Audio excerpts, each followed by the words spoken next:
శ్రీమాత్రే నమః. ఈ వీడియో చూస్తున్న వారందరూ ముందుగా నమస్కారాలు. శ్రీ విద్య రహస్యాల ఉపాసన మార్గాలు ఛానల్ స్వాగతం. చాలా రోజుల తర్వాత నేను వీడియో చేయడం జరుగుతుంది. ఇది ఖాళీ ఒక కంటిన్యూషన్‌లో ఒకటి అనమాట. కొనసాగుతుంది. ఎక్కడైతే ఖాళీ వీడియోస్ నుంచి చేశానో అక్కడి నుంచి కొనసాగుతుందనమాట. కంటిన్యూషన్ ఇది.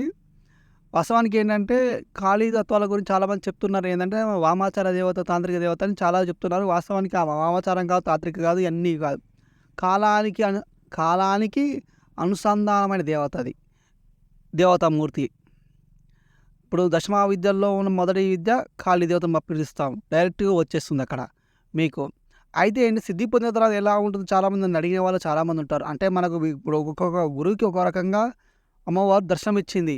ఒక గురువుకు ఎలా దర్శనం ఇచ్చిందో వాళ్ళు మీ చిత్రపటాలు మనం చూస్తున్నాం. ఒక ఒక గురువుకి భయంకరమైన రూపంలో దర్శనం ఇచ్చారు. ఒక గురువుకి సాత్విక రూపంలో ఇచ్చారు. ఇప్పుడు మనం చూసుకున్నట్లయితే ఈ చిత్రంలో మనకు ఫేమస్ గురువు అనమాట. అందరికీ తెలుసు. ఇండియాలో ప్రతి ఒక్కరికి తెలుసు. ఆయనకి ఎలా కనిపించారు మీరు ఒకసారి చూడండి మీరు ఇక్కడ.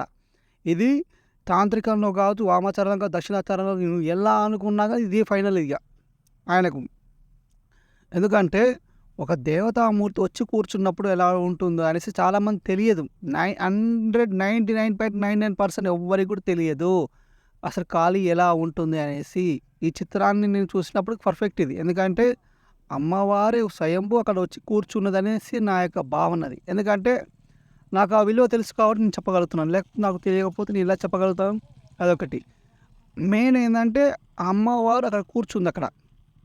ఇందులో మీరు ఎక్కడా కూడా మీరు చూడండి, ఎక్కడా కూడా మీకు వామాచారం సంబంధించిన పూజా విధానం ఎక్కడ లేదు ఇక్కడ.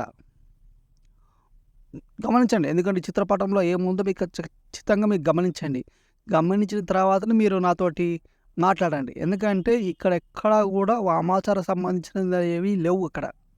మీ గురువులు మీకు ఏది నేర్పిస్తారో అదే మీకు విద్య వచ్చు. మీ గురువుకి తాంత్రికం వస్తే అది మీకే వస్తుంది. మీ గురువుకి వామాచారం వస్తే వామాచారం వస్తుంది. మీ గురువుకి ఏం రాకపోతే మీకేం రాదు. అది మెయిన్ అనమాట. ఇప్పుడు కాళీని సాధన చేసి మహాలక్ష్మి ఉపాసన చేస్తాను నేను. మా గురువు గారు కాళీ ఉపాసన చేస్తారు. మా గురువుగారు సరస్వతీదేవి ఉపాసన చేస్తారు. అంటే అటు సరస్వతీదేవి కటాక్షం ఉంది నాకు, ఇటు మహాకాళి కటాక్షం ఉన్నది, ఇటు లక్ష్మీదేవి కటాక్షం ఉన్నది. చాలామంది ఏమనుకుంటున్నారు అంటే మహాకాళి తాంత్రిక దేవత, వామాచారము, శావలు రకరకాలు చెప్పారు నాతోటి కూడా. ఇప్పుడు నాతో ఒక మాట అన్నారు కూడా చాలామంది కూడా ఒకటే, పులి గడ్డి తింటుందా, సింహం గడ్డి తింటుందా అని చాలామంది అన్నారు నాతోటి కూడా. మీకు ఒకసారి కాంచీపురంలో అమ్మవారు ఒక శ్రీచక్ర అర్చనలో మీరు చూడండి ఒకసారి, గమనించండి ఒకసారి. అమ్మవారు రాత్రి వేడి 8 దిక్కులు వెళుతుంటే 8 దిక్కులో ఉన్నటువంటి అమ్మవారు శాంతి చేసి ఒక శ్రీచక్ర అర్చనలో ఉంచారు. అక్కడ ప్రతిష్టాపన చేశారు. అది ఎంతమందికి తెలుసు? కాంచీపురం అంటే ఏమి సామాన్యమైనటువంటి ఊరేం కాదు. అది చాలా శక్తివంతమైన దేవాలయం. అది కూడా అష్టాదశ శక్తిపీఠాల్లో ఒకటి. మరియు మహాకాళి యొక్క అమ్మవార్లు మీకు చాలామందికి ఒక సమస్య ఉన్నది. శ్రీచక్రం అంటే ఓన్లీ లలితాదేవి అనే కాడికి తీసుకొచ్చారు వీళ్ళంతా. మీరు శ్రీశైలం చూసుకున్నట్లయితే బ్రహ్మరాంబాదేవి మరియు మనకు కాంచీపురంలో చూసుకున్నట్లయితే అక్కడ మీరు ఎవరు ఉంటున్నారు? అక్కడ కామాక్షిదేవి కాంచీపురంలో. అలాగే శ్రీచక్రంలో ఎంతమంది కాళీ దేవతలు ఉన్నారు? 8 మంది కాళీ దేవతలు. ఒక దేవత శక్తిని మనం భరించలేం. ఎందుకంటే ఒక దేవత యొక్క శక్తిని మనం భరించలేం. అలాంటి 8 మంది కాళీ దేవతల యొక్క శక్తి అక్కడ ఉన్నది. ఆ యొక్క కుంకుమ ఆ యొక్క దేవాలయంలో ఏదైతే ఉన్న కుంకుమ ఉన్నదో అత్యంత శక్తివంతమైన కుంకుమ అది. ఎందుకంటే ఆ కుంకుమ సంకల్పం పెట్టుకుంటే మన ఎటువంటి సంకల్పాలను నెరవేరుతాయి 100%. ఎటువంటి అనగా సాత్వికంలో ఉన్న సాత్వికం అంటే ధర్మంతో కూడుకున్నటువంటి ఏవైతే ఉన్నాయో అన్నీ కూడా నెరవేరుతాయని అర్థం అక్కడ. అది ఎందుకంటే అంతంత శక్తివంతమైన దేవాలయం కూడా అదొకటి. ఎందుకంటే అక్కడ వామాచారం లేదు, అక్కడ ఓన్లీ దక్షిణాచారమే. సాత్విక పూజా విధానం జరుగుతున్నది. మీకు ఎందుకంటే పూజా విధానం అనేది ఒక గురువుకి వామాచారం వచ్చి దక్షిణాచారం వచ్చి 2 విధాలలో ఏదైతే బెటరో అది చేస్తారు అక్కడ. ఎందుకు 2 రకాల విద్యలు వచ్చి ఉంటాయి కొంతమంది గురువులకు. అందరికి వచ్చి శంకరాచార్యుల వారికి వామాచారం మీద గ్రిప్పు లేకపోతే దక్షిణాచారం చేయడం అసాధ్యం ఇది. ఎందుకంటే వామాచార విద్యలో ఉన్నటువంటి మహాకాళిని దక్షిణాచారం ఎలా తీసుకువచ్చారు? పులి అనేది గడ్డి తింటుందా? లేకపోతే చాలామంది నాతో అన్నారు కొంతమంది. ఎందుకంటే వాళ్ళకి విడివిడి జ్ఞానంతోటి రకరకాల పుస్తకాలు చదువుతారు. నేను వాళ్ళని కాదు అనడం లేదు. ఎందుకంటే విద్యలో ఉన్నటువంటి శక్తి కూడా అది వేరే రకంగా ఉంటుంది. అది పై స్థాయిలో ఉంటుంది. జ్ఞానం కంటే పై స్థాయిలో ఉపాసనలో భాగం అది. అందుకోసమని. ఎందుకంటే ఆ యొక్క సాధన శక్తి చాలా భయంకరంగా ఉంటుందక్కడ. ఎందుకంటే విద్యాశక్తికి అది ఓడిపోతుంది అక్కడ శాస్త్రం అనేది. శాస్త్రం ఓడిపోతుంది. మీరు అది గమనించాలి. ఇక్కడ మీరు ఈ చిత్రపటంలో మీరు చూసుకున్నట్లయితే ఎక్కడ కూడా వామాచార సంబంధించిన శక్తి ఎక్కడ కూడా లేదు. మీరు గమనించండి. ఓన్లీ రెక్కమందారాలు మహాకాళికి. ఈ రెక్కమందారాలు ఎక్కడ కనిపిస్తాయి మీకు? అహిరావుడు సమయంలో విభీషణుడు ఇస్తాడనమాట. అహిరావణుడు స్వామి శ్రీరాముల వారిని కిడ్నాప్ చేసినప్పుడు, బంధనం చేసినప్పుడు, బొమ్మల రూపంలో తీసుకువెళ్ళిన తర్వాత పాతాళలోకి వెళ్ళిపోతాడు మహిరావుడు నరబలి ఇస్తానికి. అప్పుడు ఆ విభీషణుడు వచ్చి నేను కాదు వచ్చింది అహిరావణుడు వచ్చాడనేసి అంటాడనమాట. ఆ టైంలో ఈ 5 మందారాలు వాడిపోయాయంటే శ్రీరాముడికి బతకడు అని అర్థం అనమాట. రెక్కమందారాలకున్న శక్తి అది. అర్థమైందా? రెక్క మందారాలు మామూలు పూస్తాయి కానీ ఆ రెక్క యొక్క మందారాల యొక్క శక్తి అమోఘమైనది అన్నమాట. ఈ చిత్రాలను గమనించండి. ఎక్కడ కూడా మీకు నరబలి కానీ జంతు బలి కానీ లేదక్కడ.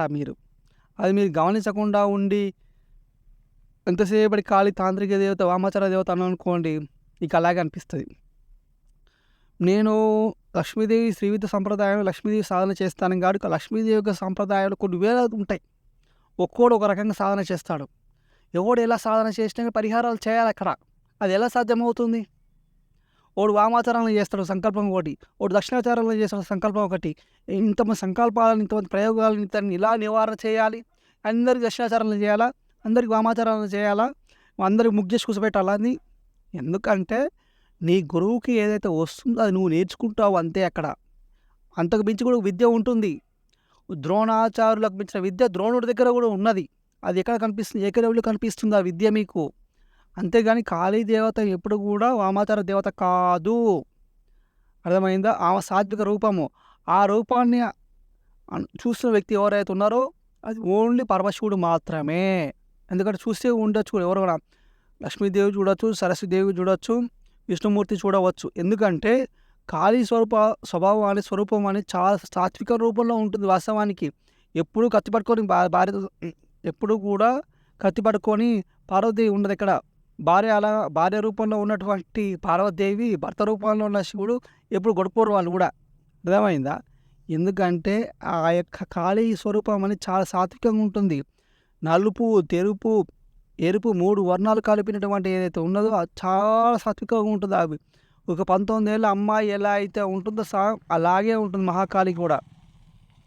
ఎందుకంటే మీ చిత్రపటాలు గమనించుకొని కొన్ని చిత్రపటాలు నేను చూసినప్పుడు అవుతుంది. కాకపోతే ఏంటంటే గురువుకి ఆయన కోరుకునే విధంగా అక్కడ ఉండాలి. ఒక ఆయన ఏమనుకుంటాడు, మహాకాళి పెద్ద గంభీరంగా ఉంటుంది అనుకుంటాడు. గంభీరంగా వస్తుందమ్మా, వచ్చినప్పుడు తడుపుకుంటే ఉంటాడు, లేకుండా పోతాడు అంతే అక్కడ. అది ఎందుకంటే కాళీ దేవత అనేది చాలా సాత్వికమైన రూపము. కాకపోతే కమిట్మెంట్ ఉంటుంది కాళీ దేవతకు. ప్రపంచంలో వచ్చే సమస్యలు అదొకటి అనమాట. నువ్వు ఏది సంకల్పం చెప్తావు జాగ్రత్తగా చెప్పాలి. కింది మీదకైనా నువ్వు పోతావు. అదొకటి మెయిన్ ప్రాబ్లం అక్కడ. కాళీ కమిట్మెంట్ అనేది చాలా ముఖ్యం. నాకు జ్యోతిష శాస్త్రంలో కొన్ని చాలామంది నన్ను అడుగుతారు అన్నమాట పరిహారాలు. అందరు తిరిగి వస్తారు నా కాడికి. ఫైనల్ స్టేజ్లో నేను ఉంటా కాబట్టి వీళ్ళకి ఎక్కడ మిస్ చేసుకున్నారని తెలిసినప్పుడు మేము తెలుసుకోవాలంటే కూడా మహాకాళీలో చూస్తాను. కాళీకి పెద్ద తేడా ఏముండదు. ఓ లిస్ట్ ఇస్తుందావా, ఇన్ని పరిహారాలు చేయాలనిపిస్తుంది ఒక టైంలో. అందుకోసమే కాళీ దేవత శక్తిని మనం ఉపయోగించుకోకపోవడం అనిపిస్తుంది ఒక టైంలో నాకైతే. ఎందుకంటే ఇన్ని పరిహారాలు చెప్పిస్తారు, వాడు పారిపోతాడు అవతల వ్యక్తి, నమ్మడు. అది మనకు అవసరమా అనిపిస్తుంది. నా వ్యక్తిగతంగా నేను కాళీ దేవత పూజ చేస్తానే కానీ ఇతరుల యొక్క జాతకాలు పరిశీలన చేసినప్పుడు కానీ పరిహారాలు అడిగినప్పుడు కానీ చెప్పను వాళ్ళు. అందుకే వాళ్ళు చేయలేరు అవి. ఎందుకంటే పూర్వజన్మ ఉంటుంది, గత జన్మ ఉంటుంది, ఎన్ని జన్మలు ఉంటాయో వాడు ఎన్ని చేసి ఓడికెరక. ఈరోజు 100 చేయొచ్చు, నేను ఇవాళ వచ్చి నాకేం తెలియదు అన్నప్పుడు ఏం చెప్తావు అతనికి? నేను తప్పేం చేయలేదు అంటాడు. ఎందుకంటే ప్రతిదీ కూడా తెలిసింది మహాకాళికే, తెలియదంటూ ఏం లేదు. అది. ఒకసారి సరే నేను నెక్స్ట్ వీడియోలో చెప్తాను ఇది. ఈ వీడియో మీకు నచ్చితే లైక్ చేయండి, షేర్ చేయండి, సబ్స్క్రైబ్ చేయండి. నమస్కారం. జై శ్రీరామ్. జై